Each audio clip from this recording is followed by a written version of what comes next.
Muchas personas asocian el tema de la iglesia con la violencia, la opresión y el abuso de poder. Otros consideran que la iglesia es importante, pero no indispensable para el crecimiento espiritual.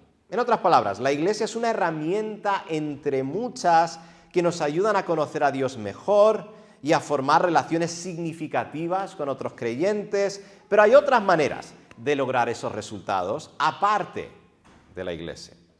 Luego hay aquellos que consideran que la iglesia es completamente irrelevante. Quizá en otro tiempo la iglesia era necesaria, pero en la actualidad no necesitamos a la iglesia en absoluto. Podemos creer en Dios y obedecerle a nuestra manera. No necesitamos ninguna institución para decirnos qué debemos creer y cómo debemos vivir. Esta última es la creencia más popular en nuestro tiempo. Vivimos en una era anti-institucional y anti-autoritaria. En realidad, esta actitud no es nada nueva.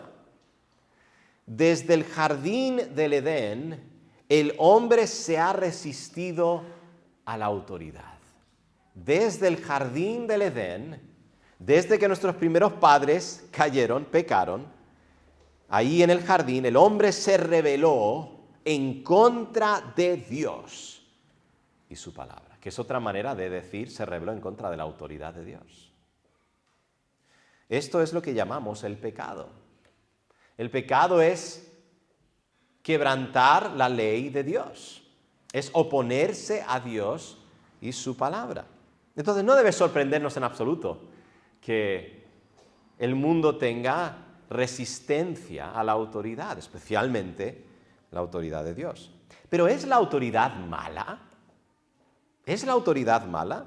¿Qué es la autoridad? Os quiero dar una definición de la autoridad. La autoridad es el derecho y el poder de crear. ¿Vale? Y cuando digo crear, no me refiero a crear ex nihilo, ¿verdad? De la nada. Eso solo lo puede hacer Dios. Pero es dar vida a las cosas, florecer, hacer crecer, ¿verdad? Aquello que está bajo tu cuidado y autoridad. La autoridad correctamente administrada crea vida y hace que florezca. Ese es el propósito de toda autoridad instituida por Dios. Quiero mostraros dos ejemplos en la Biblia. Hablamos, ¿verdad?, de la autoridad que Dios ha dado a los padres en la familia. Hemos hablado de la autoridad que Dios ha dado al gobierno, ¿verdad? Pues mira, os voy a leer estos dos versículos y mira cómo el Señor en su palabra explica los beneficios de la autoridad. Mira que dice Romanos 13, versículo 3 al 4. ¿Quieres pues no temer la autoridad? Haz lo bueno y tendrás alabanza de ella, porque es servidor de Dios, ¿qué dice? Para tu bien. ¿Pensamos así normalmente de la autoridad? Efesios 6, del 2 al 3, hijos. Esto es importante. Mira que dice, honra a tu padre y a tu madre, que es el primer mandamiento con promesa, que dice, para que te vaya bien. Para que te vaya bien. Y seas de larga vida sobre la tierra. Lo que aprendimos el domingo pasado es que Cristo es la autoridad suprema sobre nuestras vidas. Pero ¿cómo nos sometemos a la autoridad de Cristo durante nuestro peregrinaje aquí en la tierra? Y la respuesta que vimos fue esta. Nos sometemos a la autoridad de Cristo durante nuestro peregrinaje aquí en la tierra, sometiéndonos a la autoridad, supervisión y cuidado de la iglesia local. Pero ¿de qué estamos hablando cuando hablamos de la iglesia? Es una pregunta muy importante porque necesitamos definir qué es la iglesia. No podemos someternos a la iglesia si no sabemos lo que es. Y os animo, si no habéis visto el sermón del domingo pasado, os animo a verlo, porque tenemos un impulso, una respuesta natural en nosotros de rechazar cuando alguien nos habla de someternos a algo, ¿verdad? O sea, es una resistencia que tenemos. Pero, ojo, yo no he dicho someterse a la autoridad absoluta del pastor, ¿verdad? Dictador, no, estamos hablando de la iglesia como un todo. Si quieres entender a qué nos referimos con eso, te animo a ver el sermón del domingo pasado porque entramos en detalle explicando qué tipo de autoridad tiene la iglesia, ¿vale? Así que no perdáis la oportunidad de ver eso. Pero necesitamos definir qué es la iglesia, entonces. ¿Qué es la iglesia? La palabra iglesia viene del griego eklesia y significa asamblea o congregación. Esto significa que cuando la Biblia habla de la iglesia, está hablando de personas. Eso es tan importante, porque la forma en la que tú visualizas y piensas en la iglesia va a cambiar mucho tu entendimiento de la iglesia. Porque todos lo hacemos. Vamos a ir a la iglesia. Pero no es correcto decir eso. Porque cuando decimos eso estamos pensando en un local, un edificio. La iglesia está compuesta de personas. Entonces, por eso cuando comenzamos el culto digo, bienvenidos a la reunión de la iglesia bíblica de Colmenar. Porque aquellos que somos miembros somos la iglesia bíblica de Colmenar. Entonces, cuando la Biblia habla de la iglesia está hablando de personas.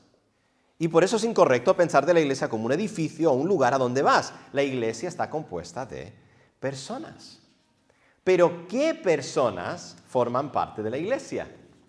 ¿Qué personas forman parte de la iglesia? ¿Es la iglesia simplemente una continuación de la nación de Israel? ¿Es la iglesia una nueva comunidad aparte de Israel?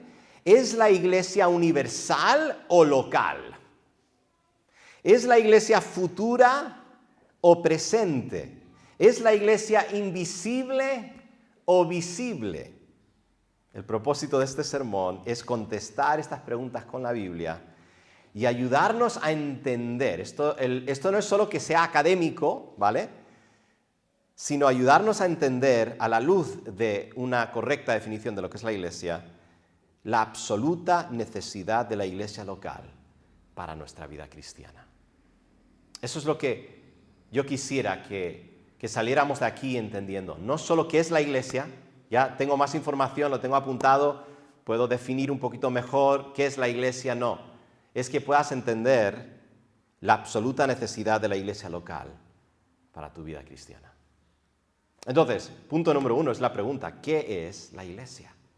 ¿Qué es la iglesia? Y vamos a definir la iglesia de 4 maneras, ¿vale? Y vamos a terminar al final definiendo lo que es la iglesia local, lo cual es seguramente lo más importante para nuestros propósitos. Pero quiero que entendamos qué es la iglesia viéndolo desde diferentes ángulos, ¿vale? Viéndolo como un diamante, ¿no? Dándole la vuelta, girando y viendo diferentes aspectos de lo que es la iglesia. Entonces, ¿qué es la iglesia? En primer lugar, esto es muy importante entender, ¿vale? La iglesia forma parte del pueblo de Dios singular y el plan de redención centrado en Cristo. Ahora, esto es muy importante, ¿vale? Esto es lo que yo creo como pastor. Yo entiendo que hay algunos creyentes que no creen esto, pero yo creo que hay un solo pueblo de Dios. No hay 2 pueblos de Dios. Yo creo que la Biblia lo enseña muy claramente. Entonces, ¿qué es la iglesia? La iglesia forma parte del pueblo de Dios singular y el plan de redención centrado en Cristo. Lo primero que necesitamos entender es que la iglesia no es un paréntesis en el plan de Dios. La iglesia no es un paréntesis en el plan de Dios. No es el plan B de Dios. Como si Dios tenía un plan para Israel y falló ese plan con Israel y ahora el plan B de Dios es la iglesia. No, la Biblia no enseña eso en absoluto. La iglesia forma parte del pueblo de Dios singular de todas las edades.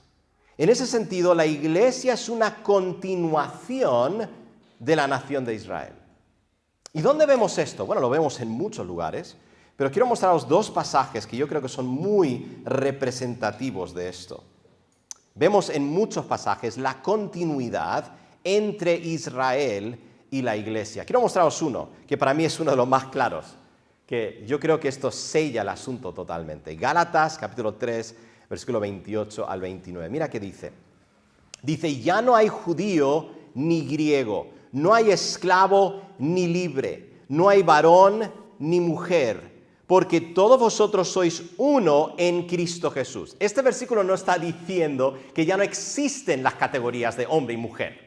Eso sería absurdo, ¿verdad? Sabemos que todavía hay hombres y todavía hay mujeres. Que no existe la categoría de judío y griego, étnicamente hablando. Hay judíos todavía étnicos y hay gentiles. No, lo que está diciendo es que esas distinciones no son lo que realmente nos identifican ahora, sino que nosotros somos juntos, los que estamos en Cristo, el pueblo de Dios. Somos la iglesia de Dios. Somos uno en Cristo Jesús, ¿verdad? ¿Y qué dice? Esto es importante. Y si vosotros sois de Cristo, ¿qué dice? Ciertamente el linaje de Abraham sois y herederos según la promesa. Eso significa que las promesas que el Señor hizo a Abraham son nuestras por la fe en Cristo Jesús, seamos étnicamente judíos o no. Otro pasaje muy claro, 1 Pedro 2, del 9 al 10, dice así. Ahora, quiero que prestéis atención al lenguaje aquí, porque el lenguaje que Pedro usa para describir a estos creyentes gentiles, porque él está escribiendo principalmente a gentiles, y lo vamos a ver claramente en el versículo 10, ¿vale? Es el mismo lenguaje, punto por punto, que el Señor usó en el Antiguo Testamento para describir al pueblo de Dios, a Israel. Dice así, mas vosotros sois linaje escogido. Aquí está hablando a gentiles. Vosotros sois linaje escogido, real sacerdocio, nación santa, pueblo adquirido por Dios, posesión mía, ¿verdad? Para que anunciéis las virtudes de aquel que os llamó de las tinieblas a su luz admirable. Vosotros que en otro tiempo no erais pueblo, entonces claramente está escribiendo aquí a gentiles. No pertenecíais al pueblo de Dios antes, pero que ahora sois pueblo de Dios. No está diciendo, ahora habéis creado vuestro propio grupo separado. No, sois parte del pueblo singular de Dios. Dice, que en otro tiempo no habíais alcanzado misericordia, pero ahora habéis alcanzado misericordia. Ahora, tampoco hay un plan de salvación para Israel y un plan de salvación para la iglesia. El plan de Dios para los creyentes en todas las edades está centrado en Cristo. Está centrado en Cristo. En el Antiguo Testamento las personas eran salvas confiando en la promesa futura del Mesías, mirando hacia el futuro, mirando y confiando en las promesas del Señor que se iban a cumplir en Cristo en el futuro.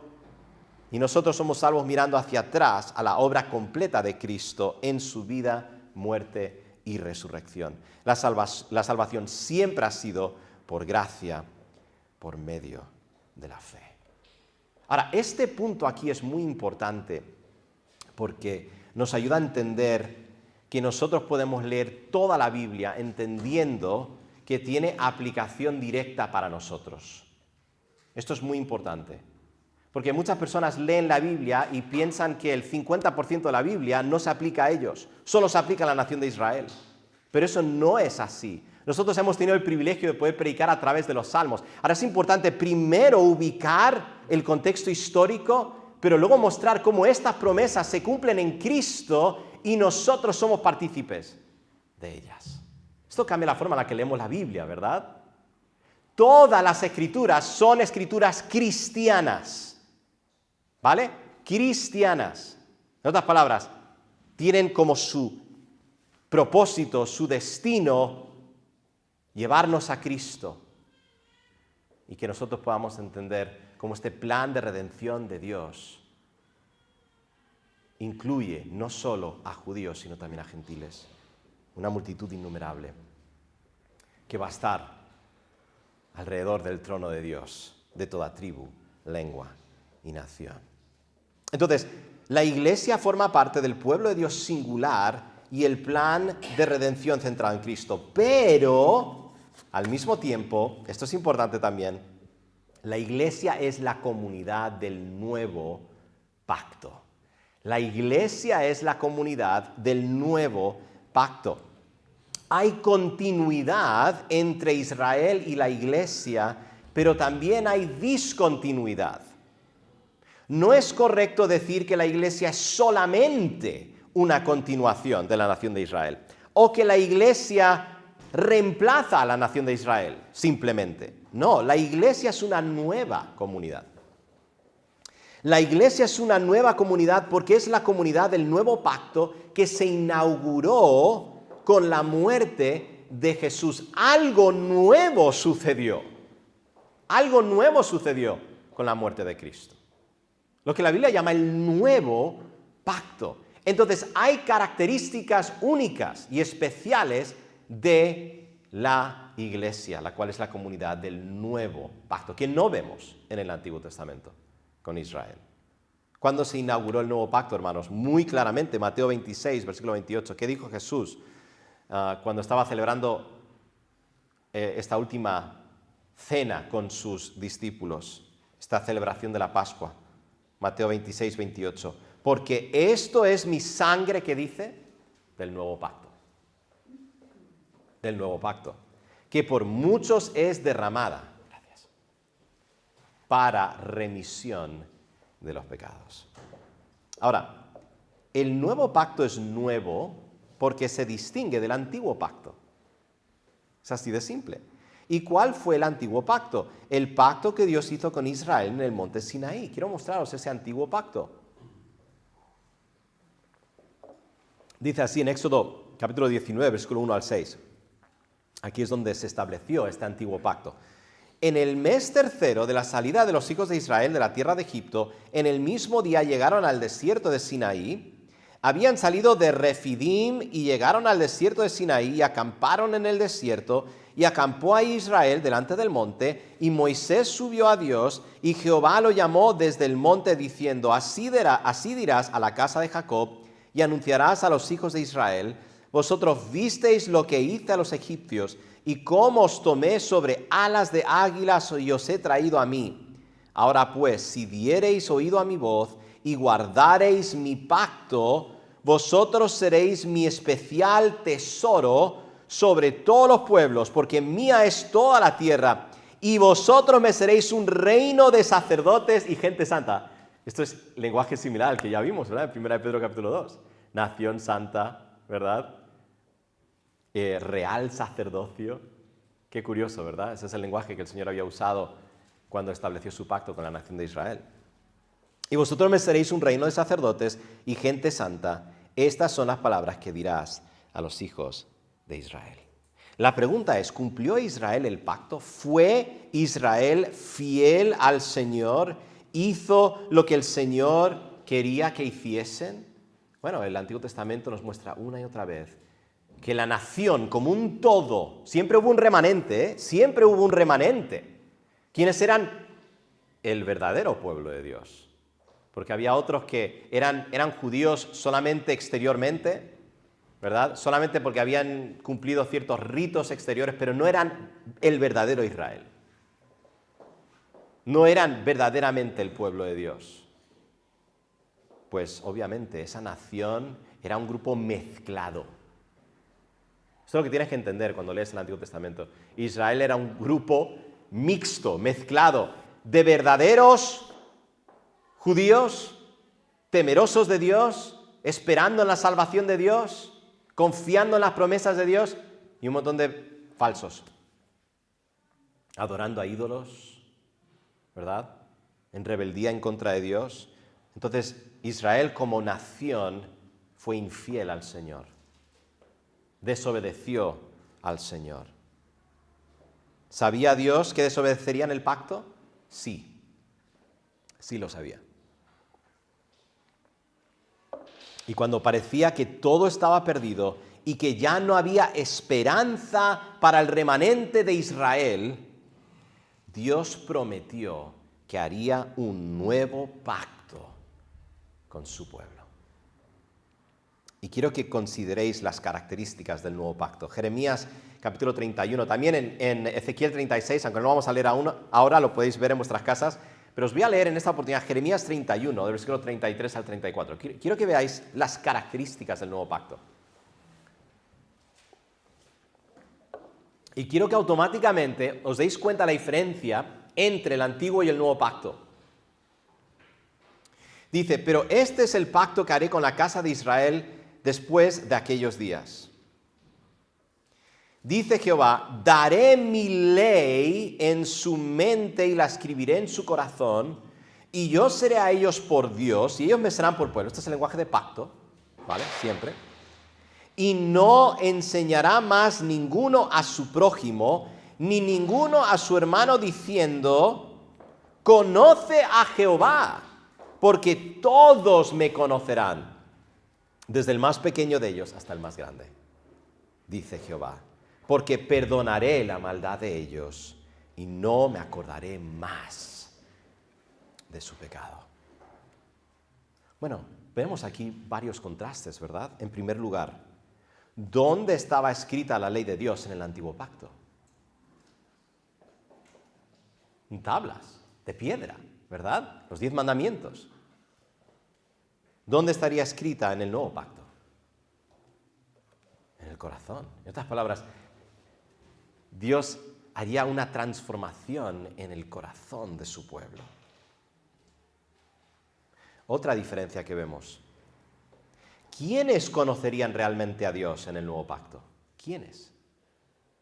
Bueno, ¿qué dice en el versículo 33? Y no enseñará más ninguno a su prójimo ni ninguno a su hermano diciendo, conoce a Jehová, porque todos me conocerán. ¿Os habéis dado cuenta de eso? En el antiguo pacto era una multitud mezclada. Lo que iba a distinguir la comunidad del nuevo pacto es que estaría compuesta de verdaderos conocedores de Dios. Esa es la comunidad del nuevo pacto. Y por último, en el antiguo pacto vemos que el Señor hizo provisión temporal por los pecados de su pueblo, ¿verdad? Hacían sacrificios a lo largo del año y una vez al año hacían este sacrificio en el día de la expiación para cubrir temporalmente los pecados del pueblo. Pero ¿qué dice en el último versículo, la última parte? Dice Jehová, porque perdonaré la maldad de ellos y no me acordaré más de su pecado. El Señor iba a hacer una provisión definitiva por los pecados de su pueblo en el nuevo pacto. Ahora, no solo vemos diferentes pactos que Dios hizo con su pueblo en la Biblia, sino que también vemos diferentes señales que acompañaban a esos pactos. La circuncisión, por ejemplo, fue la señal del pacto que Dios hizo con Abraham. El sábado fue la señal del pacto que Dios hizo con Israel, aunque ya había establecido el sábado antes, al final de la creación, pero en Éxodo se nos dice que era la señal también del pacto que el Señor había hecho con el pueblo de Israel. ¿Y cuál es la señal del nuevo pacto? En realidad hay dos: el bautismo y la cena del Señor. ¿Qué significa todo esto para nosotros? Que la iglesia está compuesta, esto es importante, prestad atención a esto, está compuesta de todos aquellos que pertenecen a la comunidad del nuevo pacto. ¿Y cómo llegamos a ser miembros del nuevo pacto? Si estás aquí y quieres saber cómo tú puedes estar dentro, es muy simple: por medio del arrepentimiento y la fe en Cristo Jesús. Es solo por medio de la conversión, es solo por medio de Cristo Jesús que nosotros llegamos a tener corazones sensibles a Dios. Donde se nos quita el corazón de piedra y en su lugar se nos pone un corazón de carne, sensible a las cosas de Dios. Esto es una obra sobrenatural de Dios. Es solo por medio de Cristo que nuestros pecados son perdonados. Por los méritos de Cristo, por lo que Cristo hizo, viviendo la vida que nosotros teníamos que haber vivido, siendo nuestra justicia, muriendo en la cruz, siendo nuestro sustituto, llevando sobre sí mismo nuestro castigo. Es solo por medio de Cristo y nosotros nos apropiamos de esa obra mediante el arrepentimiento y la fe. ¿Y cuáles son las señales visibles de que pertenecemos a la comunidad del nuevo pacto? El bautismo y la cena del Señor. Estas son las señales del nuevo pacto. No salvan, No son salvíficas, pero sí son señales exteriores que nos marcan como parte de la comunidad del nuevo pacto. ¿Y en qué contexto se lleva a cabo el bautismo y la cena del Señor? Vamos a ver la respuesta a eso en el próximo sermón. Pero hemos visto que la iglesia es parte del pueblo singular de Dios a través de las edades. Hemos visto que la iglesia es la comunidad del nuevo pacto, pero también podemos decir, en un sentido, que la iglesia es universal, futura e invisible. La iglesia es universal, futura e invisible. ¿Qué significa que la iglesia es universal, futura e invisible? Es universal en este sentido, porque está compuesta de todos los creyentes en Cristo Jesús, pasado, presente y futuro. Tenemos que entender algo que es muy importante. Que un día, en la consumación de todas las cosas, en el reino de Dios, no vamos a estar todos congregados en nuestras iglesias locales, sino que vamos a ser un pueblo, ¿verdad? Entonces, cuando piensas en la iglesia universal, piensa en ese sentido. Está compuesto de todos los que han puesto su fe en Cristo Jesús a través de las edades. Todos los creyentes en todo lugar pertenecen al cuerpo de Cristo, que es la iglesia. Ahora, a mí me encantan estos versículos aquí, 1 Corintios 1, del 1 al 2, porque hablan de la iglesia universal y la iglesia local. Mira qué dice. Pablo, llamado a ser apóstol de Jesucristo por la voluntad de Dios, y el hermano Sóstenes, a la iglesia de Dios que está en Corinto. ¿Eso de qué es? La iglesia local, ¿verdad? Claramente. A los santificados en Cristo Jesús, llamados a ser santos, con todos los que en cualquier lugar invocan el nombre de nuestro Señor Jesucristo, Señor de ellos y nuestros. Esa es la iglesia universal, ¿verdad? Ahí tenemos las dos. Efesios 5:25 dice, maridos, amad a vuestras mujeres, así como Cristo amó a la iglesia y se entregó a sí mismo por ella. Bueno, Cristo no solo amó a la iglesia bíblica de Colmenar, ¿verdad?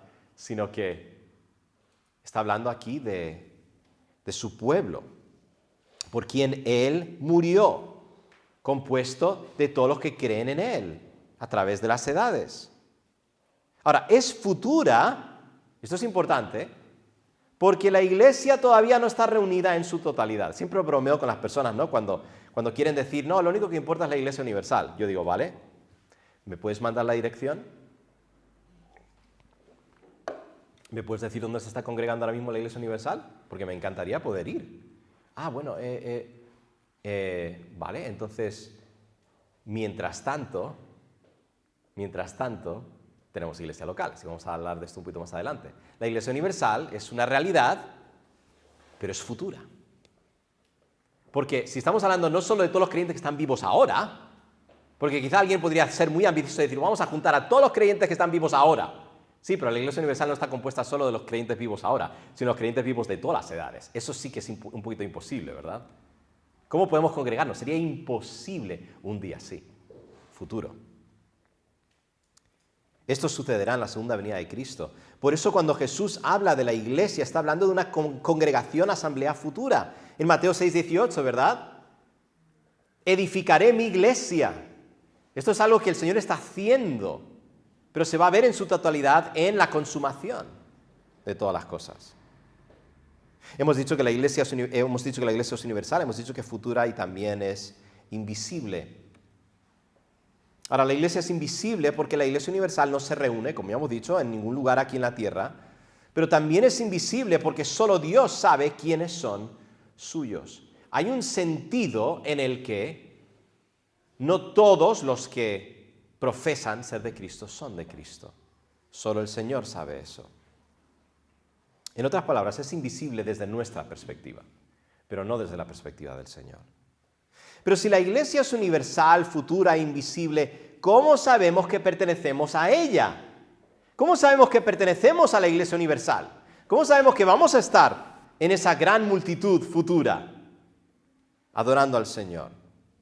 ¿Y cómo representamos el reino de Cristo y su futura iglesia universal aquí en la tierra ahora? ¿Cómo la representamos? ¿Cómo obedecemos todos los mandamientos de Cristo para la iglesia en el presente? ¿Cómo nos sometemos a Cristo, a nuestros pastores y los unos a los otros? de forma real y visible? La respuesta la encontramos en nuestro último punto. Porque el Nuevo Testamento está lleno de mandatos que necesitamos obedecer ya en cuanto a la Iglesia. Y es imposible que las cumplamos en relación a la Iglesia universal. Entonces solo puede estar hablando de lo que llamamos la Iglesia local. Este es el último punto. La Iglesia es local, presente y visible. La Iglesia es local, presente y visible. Casi sin excepción, cuando el Nuevo Testamento habla de la Iglesia, se está refiriendo a la Iglesia local. Casi sin excepción. Hay pasajes que sí hacen referencia a la Iglesia universal, pero el gran énfasis del Nuevo Testamento es la Iglesia local. Por ejemplo, podríamos leer muchos versículos, pero Hechos 11:22 dice: llegó la noticia de estas cosas a oídos de la Iglesia que estaba en Jerusalén. Habla de iglesia, habla de un lugar geográfico. Y enviaron a Bernabé que fuese hasta Antioquía. Había una iglesia en Antioquía, había una iglesia en Jerusalén.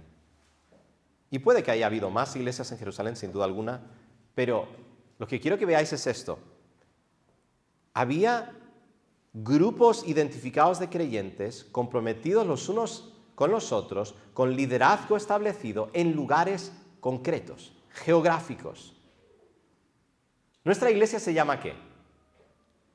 Iglesia Bíblica de Colmenar. Eso es una descripción del lugar donde estamos. Podemos identificar a este grupo de creyentes que llamamos la Iglesia Bíblica de Colmenar. Los podemos identificar, los podemos ver. ¿Pero qué es entonces una iglesia local? Os voy a leer algunas definiciones que yo creo que son muy útiles, no son mías, ojalá fuese lo suficientemente inteligente para poder crear estas definiciones, pero son muy buenas definiciones del autor del libro azul que se llama La membresía de la iglesia, Jonathan Leeman, y también hay una definición aquí del teólogo D.A. Carson. Pero creo que esas definiciones son muy buenas porque nos ayudan a pensar correctamente sobre la iglesia, porque muchas veces nosotros no pensamos en la iglesia local de esta manera, como os lo voy a decir. A mí me pasó, yo recuerdo cuando empecé a estudiar este tema hace ya varios años, que muchas de las formas en las que el autor Jonathan Leeman y muchos otros teólogos a lo largo de la historia, esto no es nada nuevo, han definido la iglesia, que para mí era algo nuevo, ¿vale? Porque no estaba acostumbrado a pensar de esa manera. Entonces, ¿qué es una iglesia local? Esta definición es muy útil. Una iglesia local es una embajada real, una embajada en el presente, que representa el reino futuro de Cristo y su futura iglesia universal. Es muy útil pensar en cada iglesia local como una embajada del futuro reino de Cristo. ¿Por qué? Porque creo, especialmente aquí hay un grupo de bastantes hermanos que creo que han viajado por el mundo, han ido a diferentes sitios y quizá muchos de vosotros os habéis ido de vuestro país, donde nacisteis, y estáis ahora aquí en España. Entonces, seguramente habéis tenido que ir a una embajada, ¿no? Ahora, ¿qué es una embajada? Una embajada no es en sí la nación como un todo, pero es un pequeño trozo de tierra, ¿verdad? Un pequeño lugar donde en ese lugar se representa la autoridad de otro país, ¿verdad? El embajador habla en representación del ejecutivo del Estado que representa. Y la embajada tiene cierta autoridad para servir a sus ciudadanos, para afirmar, por ejemplo, la ciudadanía de una persona que nace en otro país. Puede decir, mira, aunque naciste en este otro país, te reconocemos como ciudadano de tu país, porque tus padres son de ese país, ¿verdad? Entonces, ¿qué hace una embajada? Una embajada emite un certificado de nacimiento. Dice, tú perteneces a esta nación, bajo la autoridad de tu nación, que nosotros representamos en otro lugar. ¿Sí? Así es como necesitamos pensar en la iglesia. Así es como necesitamos pensar en la iglesia. El reino de Cristo es futuro, pero ya tiene embajadas en el presente, que representan la autoridad de Cristo Jesús aquí en la tierra. Entonces, ¿qué hace la iglesia? La iglesia emite certificados de nacimiento. ¿Vale? ¿Cómo lo hace? Cuando una persona profesa fe en Cristo Jesús, ya lo vimos el domingo pasado, ¿qué hace la Iglesia?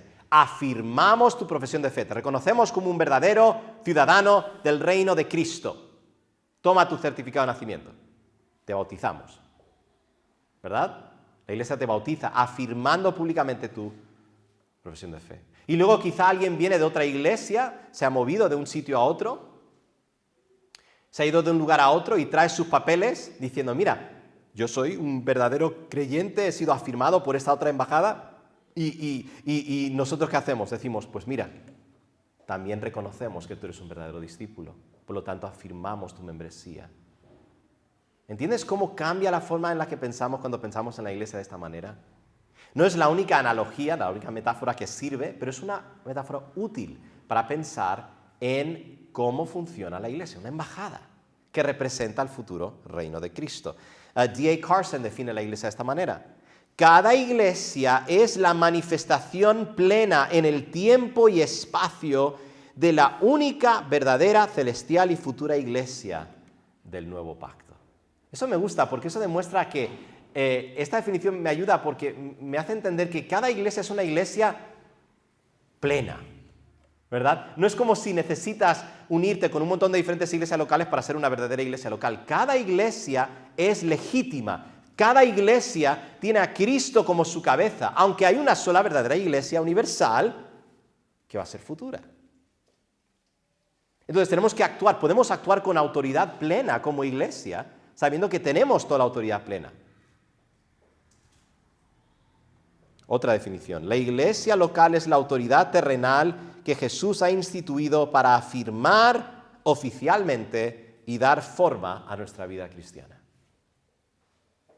Y por eso os animo a escuchar el sermón del domingo pasado, porque entro más en detalle acerca de las llaves del reino. ¿Cuáles son las llaves del reino? Y por qué decimos que la iglesia tiene autoridad y qué tipo de autoridad tiene la iglesia.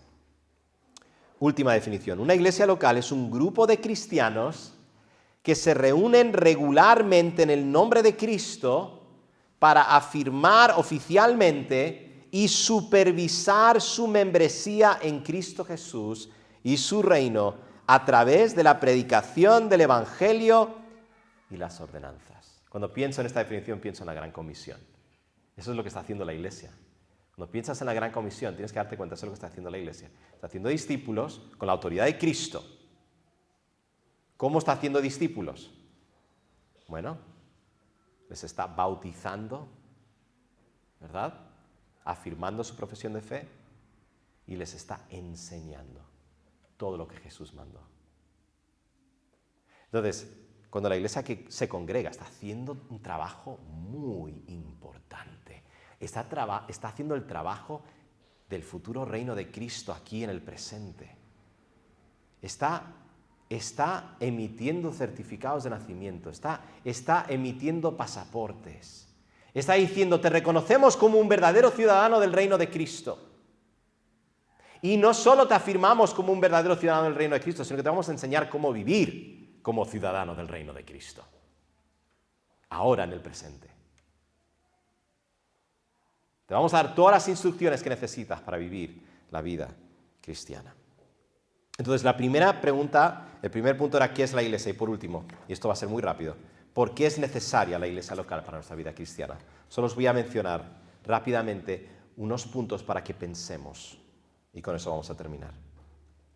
¿Por qué es necesaria la iglesia local? A la luz de todo lo que hemos visto, definiendo la iglesia. ¿Por qué es necesaria la iglesia local para nuestra vida cristiana? Primero, porque cuando pertenecemos a una iglesia local, damos evidencia de que Cristo es la autoridad suprema sobre nuestras vidas. Como dijimos, nos sometemos a Cristo sometiéndonos a la autoridad, supervisión y cuidado de la iglesia local. Entonces, si tú no perteneces a una iglesia local, ¿cómo das testimonio que Cristo es la autoridad suprema sobre tu vida? Pues es imposible, porque las llaves han sido dadas a la iglesia local para esa labor. Número 2. ¿Por qué es necesaria la iglesia local para nuestra vida cristiana? Porque cuando pertenecemos a una iglesia local, damos evidencia de que pertenecemos a la comunidad del nuevo pacto. Es una comunidad. Y es una comunidad compuesta de personas que conocen a Dios. Verdaderos adoradores. Esa es la gran diferencia entre Israel en el Antiguo Testamento y la Iglesia. Es lo que debería ser la gran diferencia. Por eso nosotros cuidamos tanto el proceso de la membresía, porque aunque nos podemos equivocar, porque seguimos siendo falibles, queremos asegurarnos que todos aquellos que son miembros visibles de esta congregación conocen realmente a Dios, porque la Iglesia es la comunidad del nuevo pacto. La comunidad cuyos corazones han sido transformados por Dios, cuyos pecados han sido perdonados, que tienen el Espíritu de Dios y conocen a Dios y dan a conocer a Dios. Número 3, ¿por qué es necesaria la iglesia local para nuestra vida cristiana? Porque no podemos afirmar nuestra propia profesión de fe. Nosotros no podemos afirmar nuestra propia profesión de fe. Ya vimos el domingo pasado quién habla en representación del cielo ahora, es la iglesia, para afirmar a verdaderos confesores. Ahora imagínate si yo salgo de mi país y voy a otro país y no voy a la embajada. Simplemente yo digo, mira, yo soy de tal país y me lo tienes que creer. No tengo pasaporte, no tengo nada, pero tú tienes que creerme que soy de ese país y que yo represento a ese país. ¿Y quién te avala? ¿Hay alguien que te avala? No, yo me avalo a mí mismo. Pues ninguna nación te aceptaría eso. Dirían, tú tienes que ser afirmado por la embajada. Tú tienes que ser afirmado por tu nación y quienes representan esa nación. ¿Quién representa la nación de Cristo aquí en la tierra? Es la iglesia local. No podemos afirmar nuestra propia profesión de fe. 4, porque no podemos supervisar y guiar nuestro propio discipulado con Cristo. Dice la Gran Comisión, enseñándoles que guarden todas las cosas que os he mandado, y aquí yo estoy con vosotros todos los días hasta el fin del mundo. ¿En qué contexto vamos a aprender todo lo que Jesús mandó? En el contexto de la iglesia local. Nosotros no podemos disciplinarnos a nosotros mismos, ¿verdad? Cuando caemos en un pecado que nosotros no podemos ver. Nosotros no podemos, por nosotros mismos, por nosotros solos, tener todo lo que necesitamos para crecer y ser verdaderos discípulos de Cristo, maduros y que se reproducen en otros. Necesitamos la iglesia local. Y por último, porque no podemos representar el futuro reino de Cristo aquí en la tierra solos. Por eso empezamos diciendo, ¿qué es la iglesia? La iglesia es el templo de Dios, entendiendo que somos templo en virtud de nuestra unión con Cristo. Pero ningún creyente solo es el templo de Dios, en el sentido de que ninguno de nosotros representamos a Dios solos. Representamos a Dios como iglesias, ¿verdad? Es cuando estamos juntos, cuando somos una iglesia que reflejamos la gloria de Dios y representamos el futuro reino de Cristo. Y os voy a dar un ejemplo muy fácil de entender. Todos estos mandamientos en el Nuevo Testamento que dicen unos a otros, perdonándoos unos a otros, soportándoos unos a otros, sobrellevad los unos las cargas de los otros y cumplid así la ley de Cristo. Sed hospitalarios los unos con los otros. ¿Cómo puedes obedecer esos mandamientos solo? ¿A quién estás rindiendo cuentas en tu vida cristiana? ¿Quién te está ayudando en tu crecimiento espiritual? ¿Tú a quién estás ayudando en tu crecimiento espiritual? ¿Quién es responsable por ti? La Biblia habla de pastores que tienen bajo su cuidado un rebaño, una congregación. Eso significa que el pastor puede reconocer quiénes están bajo su cuidado. Y también significa que la congregación tiene que poder identificar a sus pastores. No podemos hacer nada de eso solos. Así que, Como dijimos al inicio, quisiera terminar con esto. Es muy importante aprender el significado bíblico de la iglesia. Porque tenemos conceptos erróneos acerca de lo que es la iglesia. Cuando aprendemos el significado bíblico de la iglesia, entendemos la absoluta necesidad de la iglesia local para nuestra vida cristiana, en todos sus aspectos.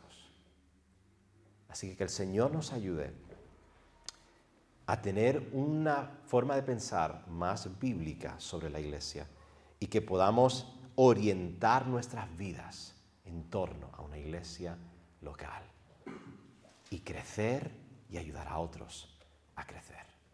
Que el Señor nos ayude. Vamos a orar. Señor y Padre Celestial, gracias Señor por tu palabra. Señor, yo te pido que tú hables a nuestros corazones, nos ayudes a aplicar lo que hemos aprendido en nuestras vidas. Y Señor, yo te pido que tú puedas ayudar a nuestra iglesia a crecer, pero queremos un crecimiento saludable, queremos, Señor, que nuestra iglesia esté llena de miembros que tienen un claro testimonio de conversión. No estamos buscando perfección, sabemos que parte del crecimiento espiritual es la exhortación, la enseñanza, incluso el arrepentimiento y Señor, muchas veces pecamos, muchas veces caemos. No estamos buscando hermanos creyentes, pero sí estamos buscando, perfectos, pero sí estamos buscando hermanos que realmente te conocen, que se han convertido a ti y que tienen un deseo no solo de crecer y madurar espiritualmente, sino también ayudar a otros a crecer y madurar espiritualmente. Ayúdanos a ser ese tipo de iglesia, Señor. Y sigue ayudándonos a entender a lo largo de esta serie qué es la iglesia. Porque todo te lo pido en el nombre de Jesús. Amén.